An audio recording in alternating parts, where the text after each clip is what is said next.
Ah, le corps dans l'art, c'est toute une histoire. Pour vous la raconter, il faut remonter un petit paquet d'années plus tôt. On va zapper la préhistoire parce qu'à l'époque, le peu de sculptures qu'on a pu retrouver sont beaucoup caricaturales et en plus, on n'est même pas sûr que les gars avaient déjà assimilé la notion d'art. 1, 2, 3. Égypte. Ces peintures murales étaient peintes dans les salles mortuaires et ces caractéristiques servaient à représenter de la manière la plus fidèle possible le défunt afin que le dieu puisse lui rendre son apparence une fois au paradis. Aucune perspective, les corps et les yeux sont cernés et on n'a pas de suite. C'est à cette époque qu'apparaissent les premières figures polyformes comme le sphinx, la plus célèbre. Antiquité. Période principalement caractérisée par la sculpture, le corps est représenté de manière réaliste, mais cependant idéalisé. Des corps robustes et athlétiques à l'image d'Hercule pour les hommes et pour les femmes, des corps harmonieux, signes de bonne santé, hanches larges, symbole de fertilité. Malgré son incapacité à manger du chocolat, la Vénus de Milo en est un bon exemple. Donnez-moi un chocolat. Pas de bras, pas de chocolat. On y retrouve également les premiers contrapostaux. C'est le nom que l'on donne à cette attitude du corps dans laquelle une des deux jambes porte le poids du corps, tandis que l'autre est légèrement fléchie. Ne prêtez guère attention à ces images qui n'illustrent en rien cette définition. Moyen-Âge.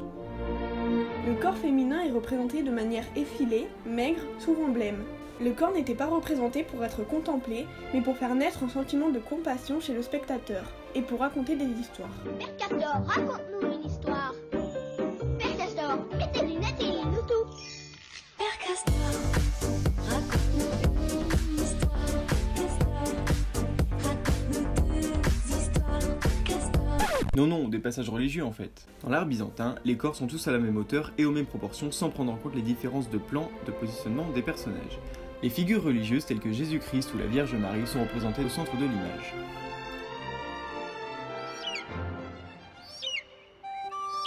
Renaissance.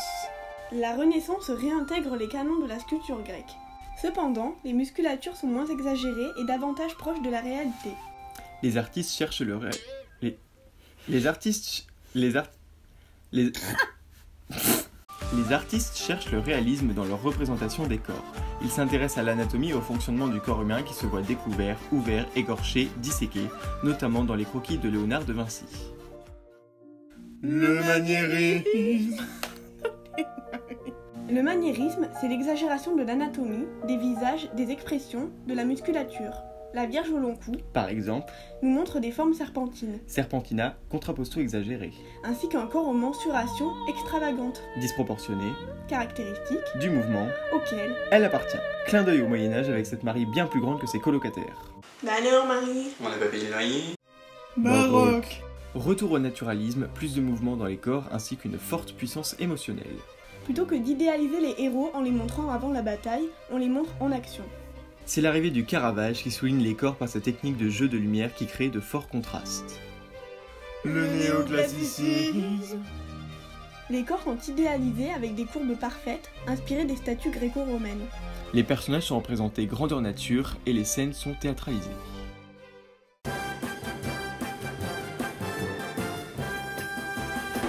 Ouverture. Plus récemment, les artistes contemporains ont choisi de traiter la question du corps de manière totalement différente. Yves Klein, par exemple, se sert pour la première fois du corps comme pinceau avec ses anthropologies. Pollock, lui aussi, se sert de la peinture pour exprimer les mouvements de son corps. D'autres, comme Orlan ou Cindy Sherman, se jouent de leur propre corps, le transforment, le maquillent, pour donner un nouveau point de vue sur la question. Restent les nombreux artistes de la performance comme Marina Abramovic qui se servent de leur corps pour proposer une œuvre éphémère. De ce fait, au fil des années, les artistes nous donnent à voir une image du corps plus ou moins fidèle à la réalité. À l'époque où Jean sans terre d'Angleterre était le roi, Dominique, notre père, combattit les albigeois. Dominique,